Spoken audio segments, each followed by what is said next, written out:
Hey y'all, welcome back to my kitchen, or welcome if you're new. My name is Bethany, or Budget Bethany, and welcome to this week's What's for Dinner video. So as most of y'all know, I like to share these every single week in hopes to give y'all some meal ideas to cook at home for your family as well. This week I'm going to be sharing 2 super easy weeknight dinner ideas as well as a southern home cooked meal, and I'm also going to be taking y'all over to my mama's house to make some grape jelly. So if you're into that, I hope you'll stick around and just keep on watching. But let's get on into this week's What's for Dinner, y'all.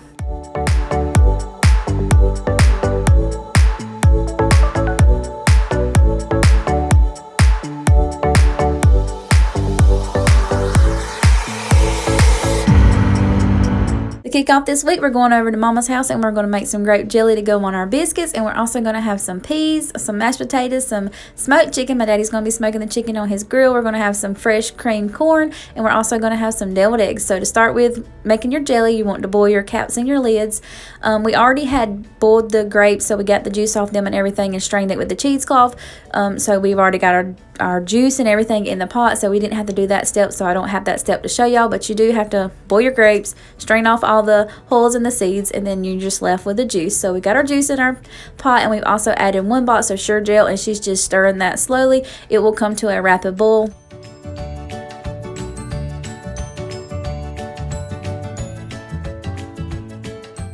Also, just in case some of y'all have never made jelly before, a rapid boil is a boil that you just cannot stir out no matter how much you try to stir it. And then once our grape juice does come to a rapid boil, we're going to start adding in our sugar, and we're going to be adding in 4 cups of sugar. So she's measuring it out over there as I'm filming. So then she's going to just dump that into the grape juice, and we're going to stir that continuously. You do not want to stop stirring or your grape juice will scorch, and you don't want that because then you're going to have some nasty jelly. So she'll add the sugar in there, and then she's going to continuously stir it.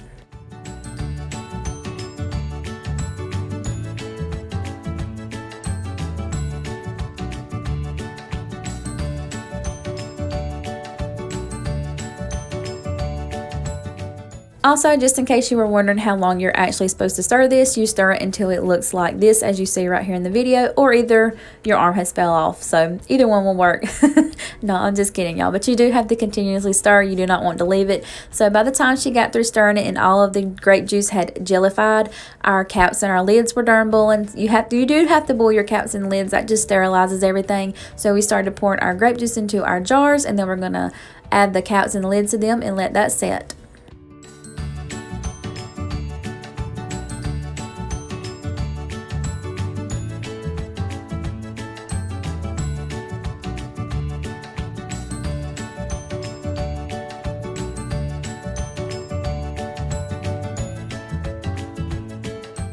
And then here was our jelly once it was all set up and jarred up and everything. And by the way, they did pick the grapes from their yard, and the grapes are called Scuppernong grapes. So here she is opening up my biscuit. She's going to add me some jelly on there, some of our fresh homemade grape jelly. That's how we do it down here in the South, y'all. And by the way, like I mentioned earlier, my daddy did smoke some chicken on the grill. So we had smoked chicken, we had some fresh creamed corn, we had some fresh peas, and we also had some deviled eggs to go with our biscuits and our grape jelly. And like I said, that was dinner for this night, y'all.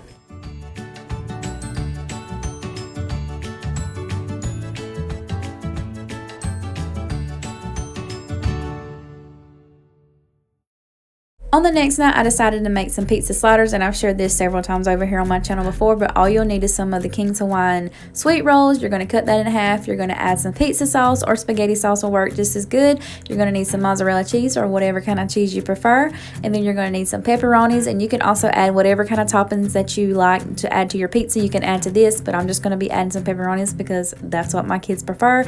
Then I'm going to put the top of the rolls onto, make it complete again. And then I'm going to rub some of this garlic butter spread that I find at Walmart in the deli section on top of my rolls, and then we're going to pop this in the oven on 350 for about 20 minutes. You basically just want to kind of heat up your rolls and melt your cheese and all that good old stuff.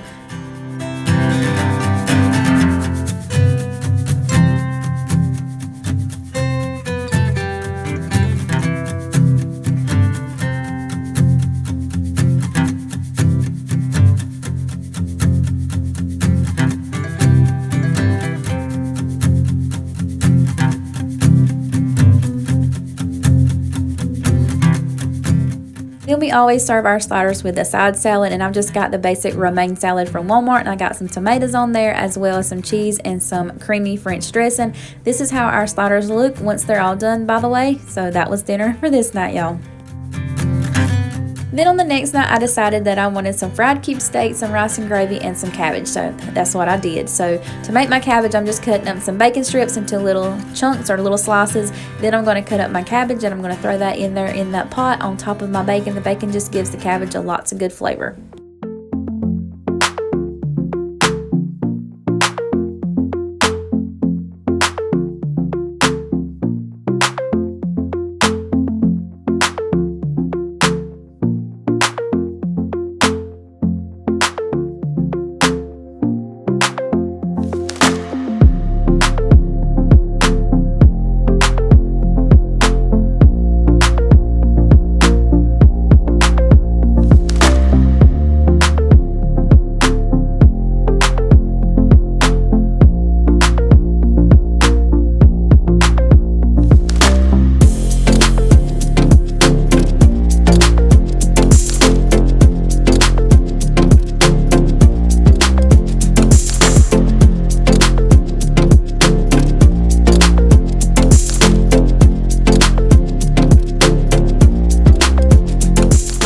Then I just keep an eye on it and let that cook on low and let it cook down. And then once it does start to look like it's cooking down to me, I'm going to add in a little bit of lemon juice. I love adding lemon juice in there. If you've never tried it, I highly recommend you giving it a try. I don't add too much, just a little bit, maybe a couple of tablespoons, and then I just kind of stir that into my cabbage and let that continue cooking down.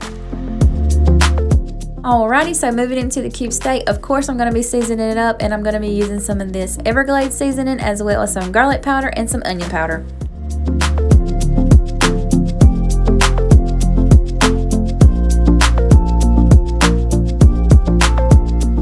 And then back there in that baking dish, I have a little bit of flour in there, and that's going to be for the coating of the cube steak. So I just sprinkled in a little bit into the grease to make sure it was hot enough to add my meat to. So it was. So of course I'm flouring it up and I'm making sure that I get it good and coated. And then I'm just dropping it into the skillet with the hot grease. And I do like to fry all my meats in my cast iron.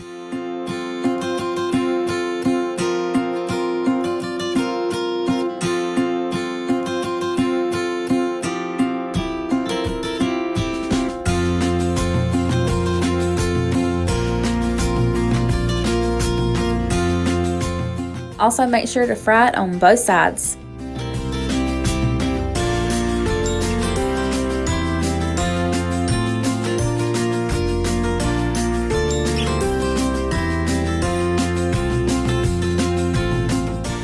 Here I'm just adding a pot of water, and that's going to be for my rice. So I'm just bringing that to a boil, and then I'm going to add my rice in there and get my rice all good and cooked up. But my cabbage is done now, and it almost cooked a little bit too long. I don't really like it to be this brown, but it was still good, and we still ate it and everything like that. But now we're moving into making the brown gravy. So whenever I eat cube steak, I always prefer to have homemade gravy, and this is the gravy recipe that my granny taught me how to make, and this is what I've been making ever since. So all I did was just leave a little bit of grease into my pan from frying the cube steak. I just left a little bit in there and all the little flavorings in the bottom of the pan, and then I added in a good heaping spoon of flour, and then I just kind of let that stir around, let the flour turn brown. Once it turns brown, I added in some water, and I would say probably about a cup of water, and then I just remove it from the heat because the cast iron skillet is super hot, from frying the cube steak and everything like that. So it basically just cooks in the pan. You don't really have to have any extra heat. This is how it looked once it was all mixed up and everything. And then I take 1 packet of brown gravy mix and just dump that in there. Just gives it a little bit more of a brown color, because as you can see, whenever you make homemade gravy, it's kind of hard to get it to the brown consistency that I like. So I always add in 1 packet of brown gravy. Then I go in with just a little bit more water, and like I said, it does cook in the skillet. You don't have to add any more heat.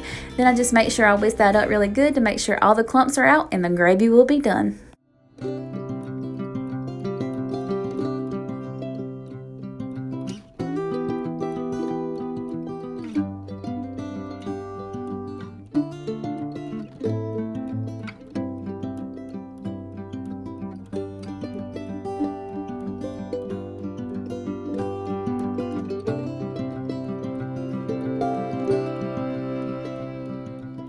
And then here is my plate. Once it was all plated up, I always add some of the brown gravy on top of my cube steak as well as on top of my white rice. And then I just got my cabbage on the side.